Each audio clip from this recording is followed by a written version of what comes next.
Hey guys, Erector Gedi here with another housing tips and tricks video. Oh, where am I?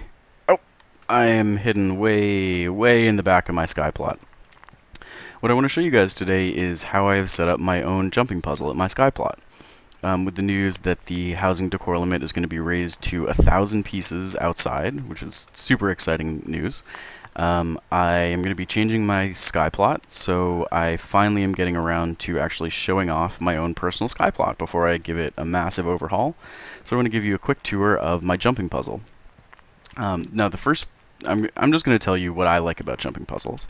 I think jumping puzzles are really fun because they offer ways for people to explore your Skyplot and discover things that aren't immediately obvious. Now, you may have a Skyplot that's set up just to be a jumping puzzle, and you can go check out one I recently did on Team Cat's house, and this is perfectly fine. I think it's really cool, but I think it's really fun when you're going around somebody's Skyplot and something catches your eye, like say, oops, that was a bad example because we're still in the weeds, like say, these little pieces up here. See that? Something catches your eye and you're like, I should be able to get up there, but I can't quite. What's going on with that?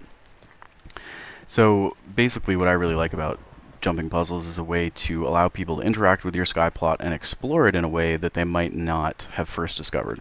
So the first thing that I did is I hid the entrance to my jumping puzzle in a place that isn't immediately obvious.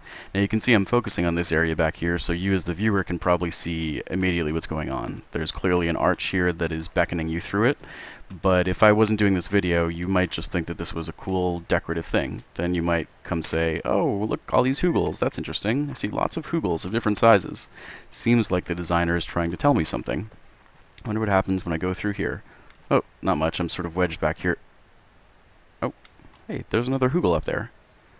That's weird. Why would somebody have put something back here? I'm not sure. Let's go see what's up here. Oh, I can jump on it. Oh, that's cool. Oh, no, I'm still sort of wedged in the... Oh, there's another hoogle. That's strange. Why would somebody put a hoogle up there? It seems like maybe the person who's doing this is trying to show me something, and that is indeed exactly what I do. So one of the first things that I think allows people to really have fun with your jumping puzzle is just to have a really cool entrance. And a way you can do that, if you go back and look at the crotch kiwi piece that I did on her puzzle, I gave her the same advice as well as a lot of other people. If you have a recurring element, like I'm using hoogles here, it basically lets people know that there is some sort of line of reasoning that you're giving them, and often can be organized into an actual line of activity.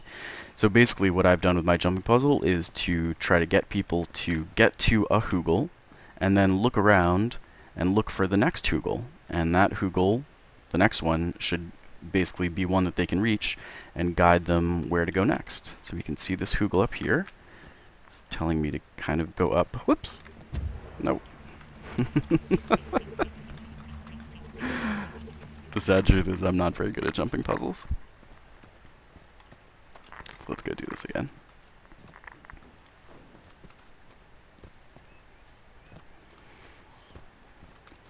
A friend of mine who no longer plays the game can do this jumping puzzle in one fell swoop without losing, but I probably am going to have to cheat a little bit in a couple places I've designed. So you get to this point where the branch is, and then you see there's another hoogle up here. So the idea is to land on these little branches, look for the next hoogle.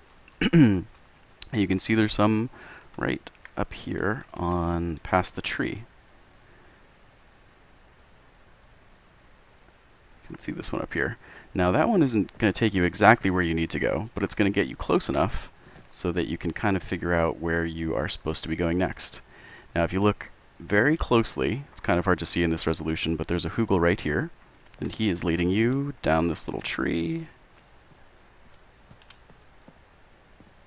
all the way on top of my house. And I've set it up so there's actually no way to reach this part. At each step I've set it up so there's no way to reach this part without cheating, and to cheat you can use the whirlwind right here. But you can't use a mount, for example, to jump up from any of these things onto the house. Basically, to get right here, you have to follow the path that I just took you down. So you see that hoogle, then you look for the next one.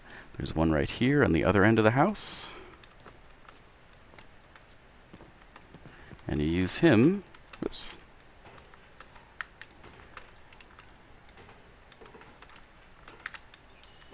We'll just mount up. use him to get to the final stage of the jumping puzzle, which you can see is this last hoogle up here. This jumping puzzle used to be... Darn. Okay, well now I can at least show you my cheat. So I've done this. I think if you go back and look at my video where I did Team Cat's jumping puzzle, I appreciate ones like that, but I don't think they're necessarily that fun for somebody who doesn't want to spend 45 minutes on it. Because you kind of want to get to the end and you don't really want to have every failure make you go back to the start. That works well in raiding and other things, but I like to add in little cheats into my jumping puzzles so you can quickly and easily get back to the place where you lost if you do happen to lose. This jumping puzzle used to be much, much longer. It used to go all the way up basically in a huge counterclockwise spiral all over my housing plot. But as I've added more things and was reaching the decor limit, I had to tone it down a little bit. So this is where it ends right now.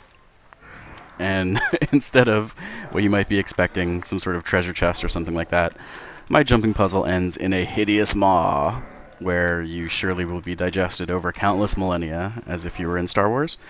But while we're up here, so that's the end of my jumping puzzle. It's very quick. But as you can see, it allows you to experience the Skyplot in a different way that you might not have if you were just on the ground. So now there's one other element. I'm not sure I can quite get here from there. Oh yeah, I can. There's one other element that's worth exploring. It's not exactly a jumping puzzle, but it's a jumping exploration encouragement piece. Basically, this is the... I can't quite remember the name of this thing. I think it's the... mossy climbing tree. And this has great collision, so you can climb up it very easily, even without a mount.